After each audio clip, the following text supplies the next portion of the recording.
एषा ते विहिता साङ्ख्ये बुद्धिर्योगे त्विमां शृणु बुद्ध्या युक्तो यया पार्थ కర్మబంధం ప్రహాస్యసి.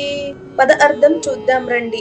ఏషా ఇది, తే నీకు, అభిహిత వివరించబడింది, సాంఖ్యే జ్ఞానయోగం, బుద్ధి వివేకం, యోగే కర్మయోగంలో, తు అయితే, ఇమాం శృణు ఇప్పుడు దీనిని విను, బుద్ధ్యా యుక్త ఆ బుద్ధితో యుక్తుడై, యయా దానితో, పార్థ ఓ పార్థ, కర్మబంధం కర్మఫల బంధనం, ప్రహాస్యసి విడిపోతావు, తొలగిస్తావు.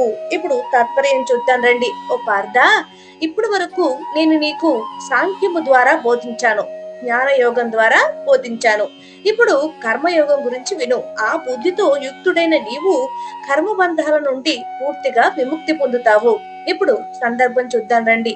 2వ అధ్యాయం 11వ శ్లోకం నుండి 38వ శ్లోకం వరకు నీవు చంపుతున్నవాడువు కాదు, చనిపోతున్నవాడువు కాదు అని జ్ఞానం బోధించాడు.